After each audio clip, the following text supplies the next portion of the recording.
BJP चुनाव हार चुकी है।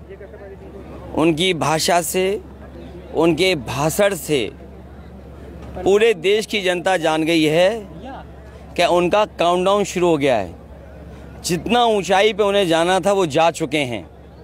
अब ऊपर से लुढ़कना शुरू कर दिया उन्होंने। अब कितने नीचे जाएंगे वो खुद स्वीकार कर रहे हैं कि 400 पार मतलब 543 सीटों में 400 के बाद जो सीटें हैं उतनी जीतेंगे। इसका मतलब वो खुद स्वीकार कर रहे हैं कि 143 से ज़्यादा सीटें नहीं जीत पा रहे हैं वो। इस बार 140 सीटों के लिए भी तरस जाएंगे। किसान की आय दोगुनी नहीं हुई, नौजवान को नौकरी रोजगार नहीं मिला।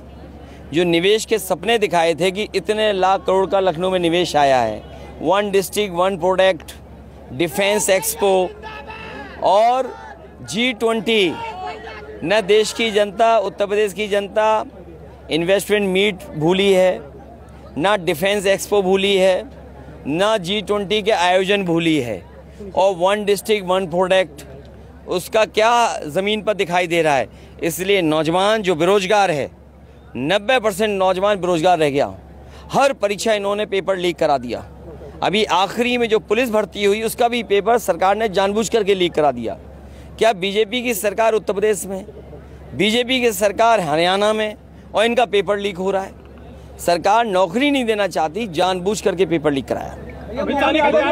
नेताजी का अपमान क्या कांग्रेस वो प्रबंधन करके? वो प्यारे मोहन मुख्यमंत्री जी वो कुछ जानते नहीं हैं।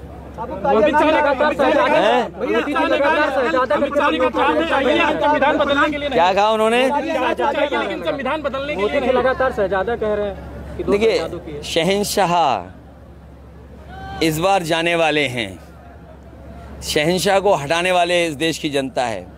और जहाँ तक सवाल शहजादों की है, इन्हें घबराहट किस बात की है? कम से कम आय दोगुनी बता दें कितने किसानों की हुई। जो लोग बोरी से चोरी कर रहे हों, बोरी से चोरी और नैनो यूरिया ज़बरदस्ती खरीदवा रहे हैं। और आप पता कर लेना, नैनो यूरिया वाला भी भारत छोड़ के भाग गया। सोचिए आप, ये सरकार चला रहे थे कि अपने उद्योगपतियों को लाभ पहुंचा रहे थे। क्या नाग है उसको हराना है, मोहन यादव ने कहा। भैया मोहन यादव, अब उनके ज्ञान के लिए उन्हें बधाई। कल प्रधानमंत्री जी ने कहा, कोई शहजादे बोल रहा है, कोई कुछ बोल रहा है। अब हमें समझ में नहीं आ रहा कि बीजेपी तय कर लेगी क्या बोल रही है। प्रधानमंत्री जी ने कहा है कि ये जो है भानुमति का कुनबा है, ये चुनाव के बाद बिखर जाएगा। आपका क्या कहना? अच्छा, इनका भानुमति का कुनबा नहीं देखा? कौन कौन आ गए इनके संग? जितने हमारे साथ थे सबको कुछ लालच दे करके ले लिया। अगर हमारा भानुमति का खुनवा है तो आप कौन सा भानुमति का खुनवा जोड़ रहे हो? इसीलिए मैंने कहा कि जितनी ऊंचाई पे ने जाना था जा चुके हैं। इनकी कहानी कोई सुनना नहीं चाहता है। इनके डायलॉग सब घिसे पिटे पुराने वाले हैं। ये पहला राजनीतिक दल है जो नकारात्मक राजनीति करते करते अपनी ही नैरेटिव में उलझ गए हैं। ये नेगेटिव जो नैरेटिव उन्होंने क्रिएट किया उसी में उलझ गए हैं। याद रखें, बीजेपी के लोग जो गड्ढा दूसरों के लिए खोदते हैं, एक दिन उस गड्ढे में खुद गिरते हैं। कि 400 चाहिए लेकिन संविधान बदलने के लिए नहीं। इनकी नीयत कभी साफ नहीं रहती है। जब इन्होंने फौज की नौकरी, देश की सुरक्षा से खिलवाड़ कर सकते हैं। आप किसी भी फौजी अधिकारी से पूछ लें, किसी भी अच्छे इंसान से जो फौज के बारे में समझता है, सीमा की रक्षा के बारे में समझता है, बताओ अग्निवीर नौकरी 4 साल की कौन स्वीकार कर लेगा? क्या 4 साल में आप ट्रेनिंग पा करके सीमा की रक्षा कर पाएंगे? टैंक चलाना तो आप नहीं सीख सकते 4 साल में।